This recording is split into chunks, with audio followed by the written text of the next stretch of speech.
আজ এ পর্বে দেখাবো কিভাবে গ্রেডিয়েন্ট টুল ব্যবহার করে কালার করে ডিজাইনকে আরও সুন্দর ও প্রাণবন্ত করা যায়। আমরা ফটোশপ, ইলাস্ট্রেটর অথবা ইনডিজাইন যে সফটওয়্যারটি ইউজ করি না কেন, সব ভার্সনে আমরা এই গ্রেডিয়েন্ট টুলের ব্যবহার পেয়ে থাকি। তো আসুন আমরা কিভাবে গ্রেডিয়েন্ট টুল ইউজ করে ডিজাইনের কালারগুলোকে আরও প্রাণবন্ত করা যায় সেটা শিখবো আজকে। প্রথমে আমরা একটা নেভি ব্লু কালার নিয়েছি এখানে।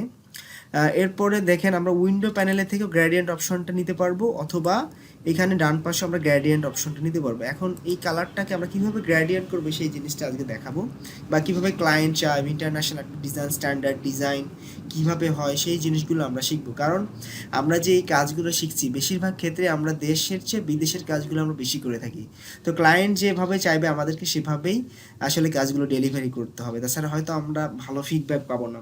তাই আসুন আমরা কীভাবে আমরা গ্রেডিয়েন্ট টুলের পারফেক্টলি ক্লায়েন্টকে দিব বা ক্লায়েন্টের ডিজায়ার ওয়াইজ আমরা তাদেরকে দিব। প্রথমে আমরা গ্রেডিয়েন্ট এখানে আমরা একটা কালার নিলাম। এরপর দেখেন এখানে টাইপ একটা অপশান আছে, এখানে আমরা লাইনিয়ার অপশানটা নেব। লাইনিয়ার অপশানটা নেওয়ার পর এখানে দেখেন আমরা এই নিচের দিকে একটি আপনার কোণ আছে, এখান থেকে আমরা -90 নেব, 90 ডিগ্রি। এখন 90 ডিগ্রি নেওয়ার পর আমরা এই দেখেন, আমরা সবসময় মনে রাখবো গ্রেডিয়েন্টে সবচেয়ে বেশি ইউজ করা হয় দুইটা কালার দিয়ে, দুইটা কালার অথবা তিনটা কালার। তো দুইটা কালারই বেশি ইউজ হয়। দুইটা কালার যখন আমরা ইউজ করব তখন আমরা কিভাবে দুইটা কালার আমরা সেই গ্রেডিয়েন্টটি ইউজ করব। প্রথমে আমরা নিচের দিকে, আর সবসময় মনে রাখবেন গ্রেডিয়েন্টের নিচের দিকের অংশটা হবে ডার্ক এবং উপরের দিকের অংশটা হবে হালকা, মানে লাইট কালার। তো আমরা নিচের দিকের অংশটা যদি ডার্ক রাখি তাহলে এখানে আমরা নিচের দিকে কালারটা একটু ডিপ দিব। আমরা নেভি ব্লু কালারে দেখেন 100 এবং 60 ডিপ কালার নেভি ব্লু এটা নিয়েছি। এটা নেওয়ার পর ওকে। এখন এটা উপরের দিকে দেখেন একটু হালকা, এই উপরের দিকে হালকাটা কি, উপরের দিকে হালকাটা এখানে আসি। দেখেন আমরা 100 নিয়েছি, এখানে আমরা 10 দিতে পারি, 10 আবার 10 নিই, নেওয়ার পর 10 নিলাম। দেখেন উপরের অংশটি আরও হালকা হয়ে গেল। এটা আমরা আরও হালকা দিতে পারি, আর একটু গাঢ় দিতে পারি। আমরা বিভিন্ন ডিজাইনের ক্ষেত্রে বা ক্লায়েন্ট যেমন চায় সেই জিনিসগুলোকে আমরা ফলো করব।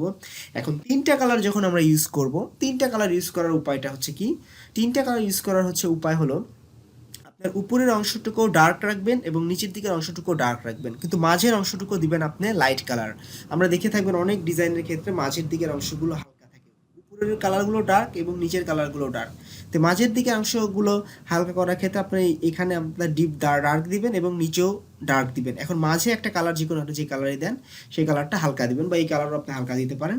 এছাড়া আপনারা এখানে দেখেন আরেকটা অংশ আছে, অপশান আছে, সেটা হচ্ছে রেডিয়াল অপশান। রেডিয়ালটা মানে হচ্ছে মাঝের দিকে দেখেন, এটা মাঝের দিকে গোল চাকার মতো এবং চারিদিকে ডার্ক। তো এটা আপনারা কম বেশি করে বিভিন্নভাবে কালার আপনারা নিজেরা ঘাটাঘাটি করে শিখবেন। আপনাদের প্রপার ওয়েটা দেখাই দিলাম কিভাবে হয়তো আপনারা গ্রেডিয়েন্ট ইউজ করবেন। শুধু যে আমার টিউটোরিয়ালে ফলো করতে হবে তা না, আমার চেয়ে অনেক ইন্টারন্যাশনাল স্ট্যান্ডার্ড বড় বড় ডিজাইনার আছে, তাদের ডিজাইন আপনারা ফলো করবেন, তাদের টিউটোরিয়াল ফলো করবেন। শুধু আপনাদের দেখা যাচ্ছে অনেক সময় টিউটোরিয়ালগুলো হয় কি বাণিজ্যিক একটা ব্যাপার থাকে, ইউটিউবে টিউটোরিয়ালগুলো যত ভিউ হয় সেই ভিউ থেকে তারা একটা রেমিটেন্স পায়। তো অনেক ক্ষেত্রে তারা অবজেক্ট রেখে দেয়, ক্লিয়ার করে না। হয়তো দেখা যাচ্ছে আপনার একটা টিউটোরিয়াল 5 বার দেখে 10 বার দেখে আপনার শিখতে হচ্ছে, বা ইংরেজি টিউটোরিয়াল আপনার দেখার ধৈর্য হচ্ছে না। কিন্তু আমার এই টিউটোরিয়ালটা দেখেন বাংলায় করেছি আমি, আপনার স্পষ্ট ক্লিয়ার কাজগুলো দেখতে পাচ্ছেন। আমরা যখন কাজ শিখেছি তখন আমরা এই ধরনের গাইডলাইন পাই না। আপনারা তো অনেক লাকি যে এখন এই ধরনের গাইডলাইন পাচ্ছেন, অনেকে টিউটোরিয়াল করছে, আমরা টিউটোরিয়াল করছি, যারা দীর্ঘদিন থেকে ফ্রিল্যান্স করছি, কাজ করছি, ডিজাইন নিয়ে টিউটোরিয়ালগুলো করছি। তো আশা করছি আপনারা বিভিন্ন ধরনের ইন্টারন্যাশনাল টিউটোরিয়াল দেখেন, একই সাথে আমারটা ফলো করেন আর প্রচুর প্র্যাকটিস করেন। আজকের মতো এই পর্যন্তই। Thank you.